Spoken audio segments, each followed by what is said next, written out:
Palavra da Verdade, a exposição bíblica com Hernandes Dias Lopes.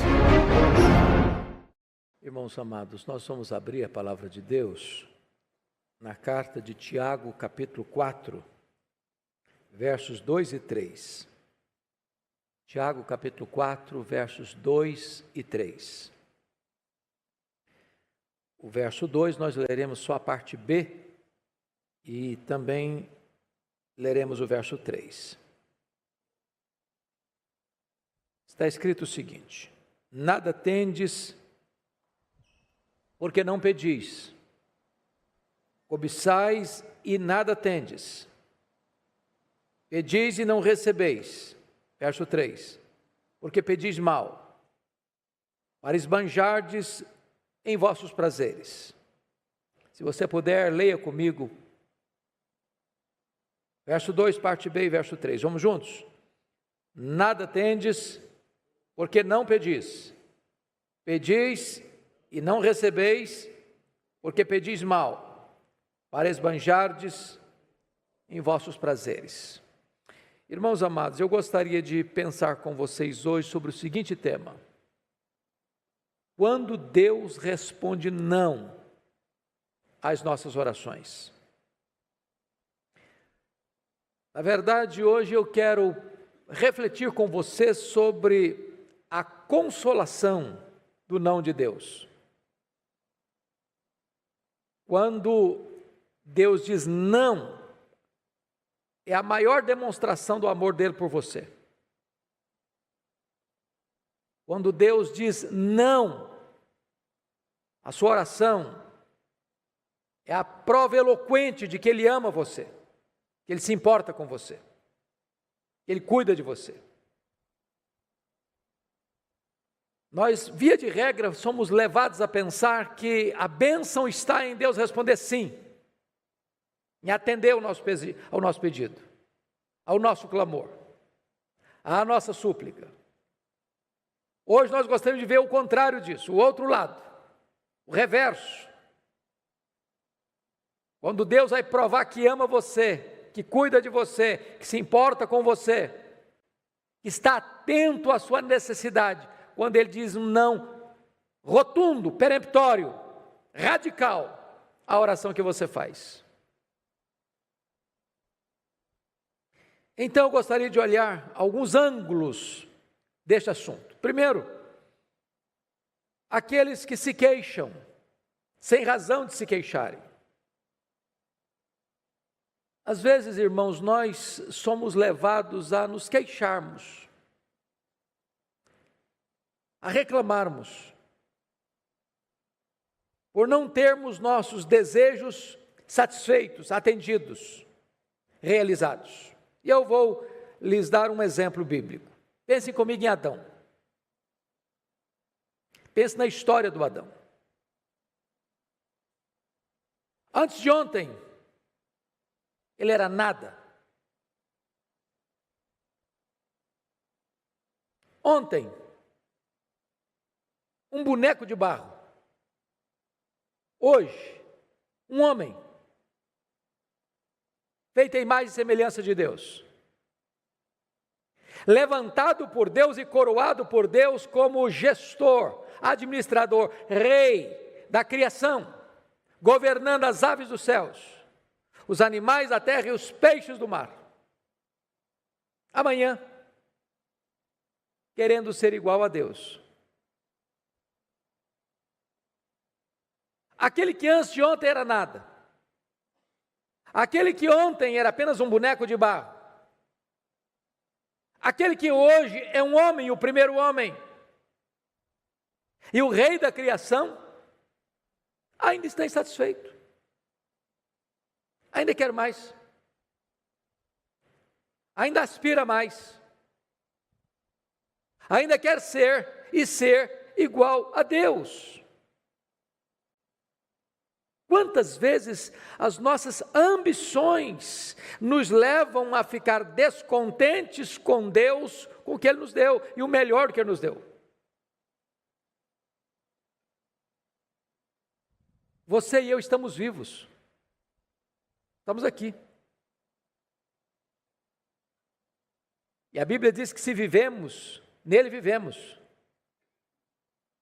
Porque Ele quem nos dá a vida, a respiração e tudo mais. Gente melhor do que nós não está aqui hoje. O fato de você e eu termos sido preservados nesta pandemia, não é porque somos melhores do que aqueles que foram ceifados. Mais de 75 mil só no Brasil.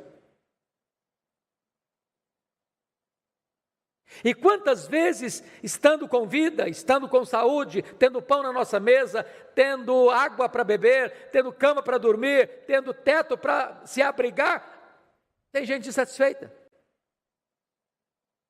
A Bíblia diz, tendo o que comer, o que beber, o que vestir, com isso estejamos contentes. Lá em 2 Samuel, capítulo 7, verso 8, há um verso muito interessante, quando Deus fala do testemunho de Davi, e Deus diz assim, tomei-te da malhada, de trás das ovelhas, para que fosses príncipe sobre o meu povo, sobre Israel. Deus relembra Davi não apenas onde o colocou, mas Deus lembra Davi de onde o tirou. Quem era você antes? Quem é você hoje? Bom, todos nós que estamos aqui, estávamos perdidos, fomos achados, estávamos mortos, e recebemos vida. Todos nós que estávamos aqui, recebemos a maior dádiva, a graça salvadora. Hoje você é filho de Deus, hoje você é herdeiro de Deus, hoje você é ovelha de Cristo, hoje você é templo da morada de Deus. Hoje você tem o seu nome escrito no livro da vida. E você ainda está insatisfeito? Ainda reclama? Como diziam os puritanos, você acha pouco o fato de você ser amado por Deus? Quando eu olho para a Escritura, eu vejo os dois filhos de Zebedeu, Tiago e João, desejando lugar de proeminência no reino. Ontem, lavando redes e consertando redes. Hoje, apóstolos do Senhor Jesus Cristo, mas querendo mais, querendo ser maior que os outros. Jesus estava mergulhado na sombra da cruz e eles estavam aspirando poder e projeção. Quantas vezes, queridos, nós também somos assim? Pedis e não recebeis, porque te pedis mal. Às vezes pedimos para nossa própria vaidade, fruto da nossa própria soberba, ou da nossa ganância, aspirando coisas elevadas demais para nós, para que o nosso nome apareça, para que a nossa glória resplandeça, e não a glória de Deus. E Deus é tão bom com você e comigo, que esses pedidos insensatos não são ouvidos, no sentido de serem deferidos, conforme nós os endereçamos aos céus. Mas vejam comigo, um segundo aspecto, os que pedem, sem saber o que pedem. E eu gostaria de trazer aqui à sua memória esclarecida alguns exemplos. Para mim, uma das coisas mais incríveis foi o pedido de Raquel. Eu acabei, com a graça de Deus, nesse período da quarentena, o meu comentário expositivo de Gênesis, me dedicando diariamente a estudar este livro. E quando cheguei no capítulo 30, versículo 1, me impressionou muito, porque Jacó teve uma família disfuncional, você sabe disso. Não por culpa dele, curiosamente, mas por culpa do sogro. Porque ele trabalhou 7 anos por amor a Raquel, e ele não tinha outra intenção de ter outra mulher a não ser Raquel. E no dia das núpcias, o sogrão dele introduz na câmara nupcial a outra irmã, a outra filha, a mais velha, a Lia. Não tinha lâmpada elétrica na época, talvez ele já estava um pouco mais alegre também da festa, e nem percebeu que estava deitando com a mulher errada. Isso levou a Jacó a ter uma família poligâmica, porque além de Lia e Raquel, vieram mais 2 servas, e ele teve relação com 4 mulheres e filhos com as 4 mulheres. Mas um fato tão curioso, esses patriarcas, eles tiveram uma característica: todos eles casaram com mulheres extremamente formosas. Eles eram antigos, mas tolos não. Mas curiosamente, todas elas estéreis. Sara estéril, Rebeca estéril, Raquel estéril. Agora pense você num marido que tem 4 mulheres, e na época o que dava projeção para uma mulher era ser mãe. Quanto mais filhos, mais projeção. A Lia tinha os filhos de Jacó, a Raquel tinha o coração de Jacó, mas não tinha filhos. E a alma dela ia adoecendo, o tempo ia passando. E diz a Bíblia lá no capítulo 30, verso 1, que um dia ela chegou para o Jacó e fez o seguinte pedido: dá-me filhos, senão eu morrerei. A única hora que a Bíblia fala que o Jacó ficou irritado com a Raquel foi nessa hora. E ele argumenta de maneira insofismável: você está me fazendo um pedido descabido? Eu não tenho esse poder de dar filhos a você, uma vez que você é estéril. Naquela época não tinha recursos da medicina para tratar esterilidade. Ele diz: só Deus pode fazer isso. Agora, notem comigo o pedido dela: dá-me filhos, não filho, filhos, senão eu morrerei. E aí, no tempo oportuno de Deus, Deus abriu a sua madre, ela concebeu e deu à luz um filho, e pôs o nome dele de José. E o significado de José é: eu quero um outro filho, mais um filho, que venha mais um. Agora, no exato momento em que o pedido dela foi atendido, ela quer filhos, ela morre no parto do segundo filho.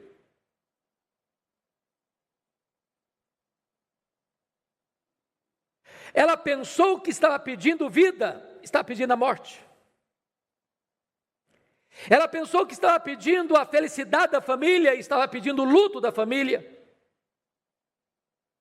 a orfandade da família. Quantas vezes, meus irmãos, nós pedimos ansiosamente, sem saber exatamente o que nós estamos pedindo? Deixa eu lhes dar um segundo exemplo. Pense comigo em 2 personagens, um concreto, real, outro personagem de uma parábola que Jesus contou. Pense comigo em Sansão, pense comigo no filho pródigo. Olhe agora comigo para Sansão, naquele templo de Dagon, templo pagão, aquele gigante, aquele juiz que fez carreira solo, está agora cego, acorrentado, ensanguentado, sendo motivo de zombaria num templo pagão.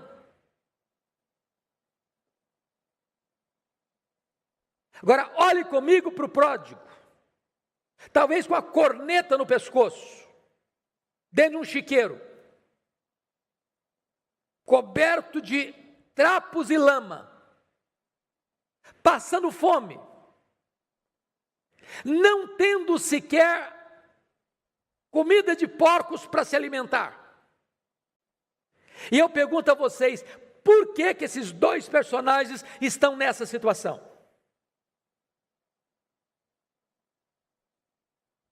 Exatamente porque o pedido que ambos fizeram foi atendido.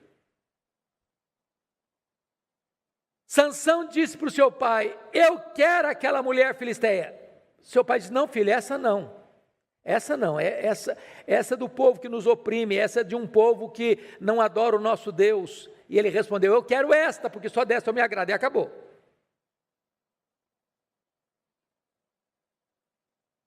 Naquela conversa assim bem informal, que a moça ora, ou o rapaz ora para namorar uma moça, para casar com o Senhor, meu Deus, me dá uma moça para casar, mas desde que seja Maria, Senhor.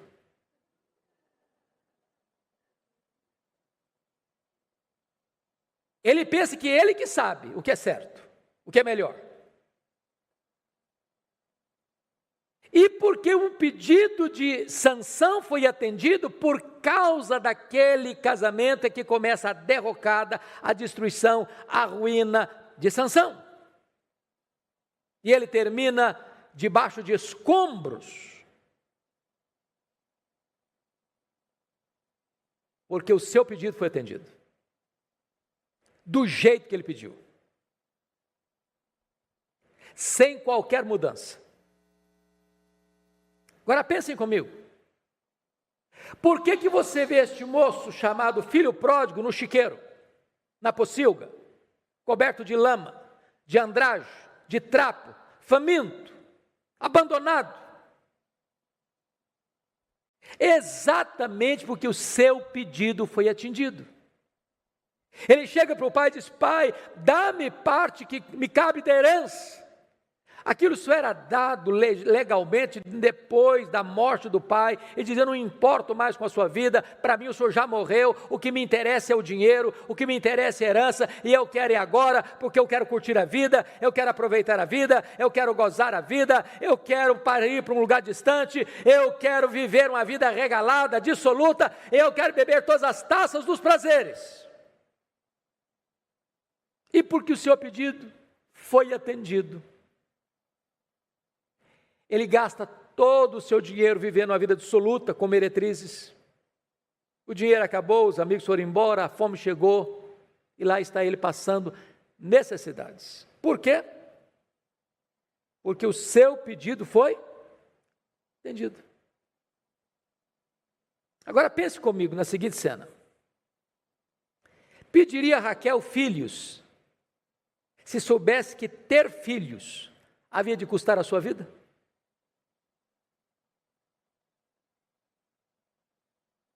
Pense comigo.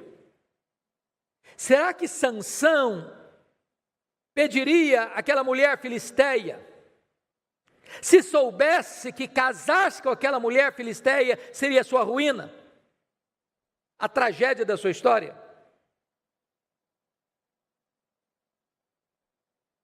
Pediria o filho pródigo a herança antecipada, se soubesse que ele gastaria toda a herança, vivendo a vida dissoluta e terminando essa jornada num chiqueiro, sozinho, com fome?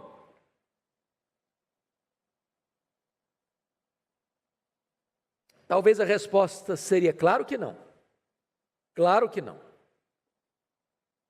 Agora, quantas vezes você e eu, ainda hoje, insistimos com Deus: eu quero isso, Senhor, eu não sei viver sem isso, ou o Senhor me atende, ou eu acho que a minha vida perde o sentido. Então, calma,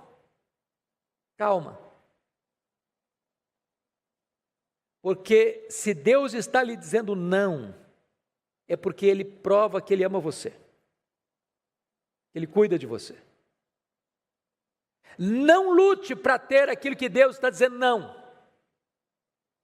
porque você não enxerga na curva, você não enxerga no escuro, você não está lá no final da linha. Deus está lá, Deus enxerga no escuro, Deus enxerga na curva. O não de Deus é a maior demonstração do amor de Deus por você e por mim, muitas vezes. Mas vamos ver o último ponto desta breve meditação com vocês. Os que se submetem à vontade de Deus na oração. Então vamos olhar um ensino de Jesus, lá no Sermão do Monte. Jesus disse: pedi, dar-se-vos-á. E para maior confirmação desta promessa, o Senhor acrescenta: pois todo o que pede, recebe.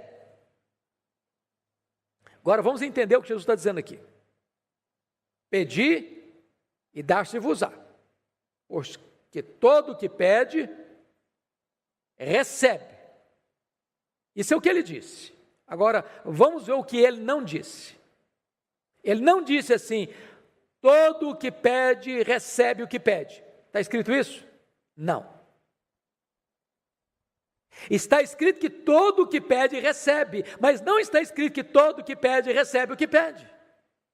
E por que não? É porque você e eu, muitas vezes, pedimos pedra, serpente, escorpião, pensando que estamos pedindo pão, peixe e ovo. A nossa leitura não é clara, a nossa percepção não é apurada, o nosso entendimento é limitado.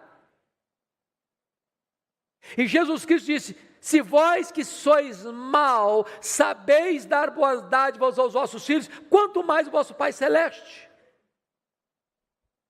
Que pai que o filho pede para ele um pão, o pai dá uma pedra? Que pai que o filho pede para ele um peixe, lhe dá uma cobra? Que pai que o filho pede para ele um ovo, lhe dá um escorpião? Mas nós tantas vezes pedimos pedra, pedimos serpente, pedimos escorpião. Pedimos aquilo que a gente pensa que vai ser alimento para nós e vai ser veneno. Pensando que vamos ter a razão da vida e encontraremos a morte. Então, se Deus está lhe dizendo não, não insista.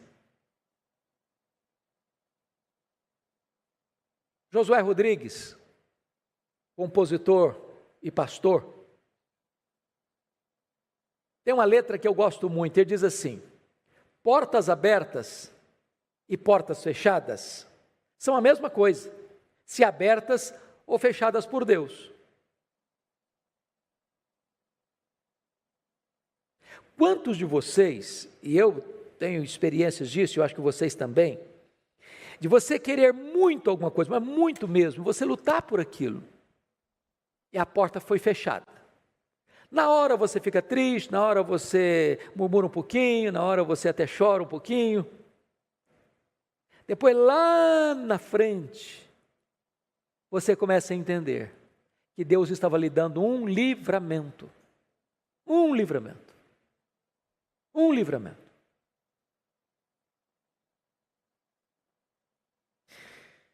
Muito bem, então eu quero concluir.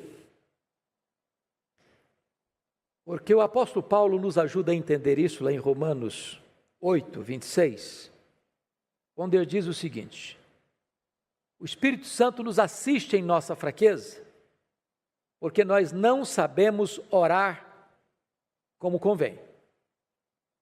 Mas o mesmo Espírito intercede por nós sobremaneira com gemidos inexprimíveis. E aquele que sabe qual é a mente do Espírito, então atende, porque é segundo a vontade de Deus é que Ele intercede por nós. Então vamos entender duas coisas aqui, meus irmãos, para encerrar. Primeiro, nós devemos sempre orar a Deus e pedir a Ele o que nós necessitamos. Nada tendes Porque o quê? Nada pedis. Então, Deus nos deu a bênção da oração como instrumento de pedirmos a Deus o que nós necessitamos. Há bênçãos que são retidas se você não as pedir. Pedi e dar-se-vos-á. Porque todo que pede, recebe. Todo que busca, encontra. Todo que bate, abrir-se-lhe-á. Você pode pedir.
Pedir ao Pai, em nome de Jesus, no poder do Espírito, segundo a vontade de Deus, e Ele vai deferir, Ele vai atender. Você tem necessidade? Apresenta a Deus. Você quer ver a bênção? Coloca diante de Deus. A oração é este maravilhoso instrumento que Deus nos deu. Pedir, insistir, bater. E Deus está prometendo, eu vou dar. Mas o segundo aspecto, irmãos, e esse é o foco da nossa palavra hoje, é que nós devemos sempre nos alegrar quando Deus responde não às nossas orações. Porque nós não sabemos orar como convém.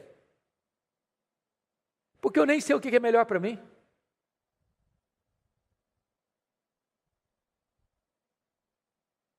Às vezes agora a providência é carrancuda, mas a face é sorridente. Nas coisas mínimas da vida, irmãos, vai fazer um negócio, e às vezes, Deus, eu quero a tua orientação, e aí o negócio não acontece, e você fica chateado, Deus está te livrando. Você vai fazer uma parceria, uma aliança, um negócio, onde você vai ter aí um sócio, e de repente a coisa não acontece, e você fica triste, e Deus está te livrando lá na frente. Você começa um namoro, um jovem começa um namoro, o namoro não dá certo, chora, lamenta, e Deus está livrando lá na frente, de uma dor maior, de uma angústia maior, de uma tristeza maior. uma tragédia.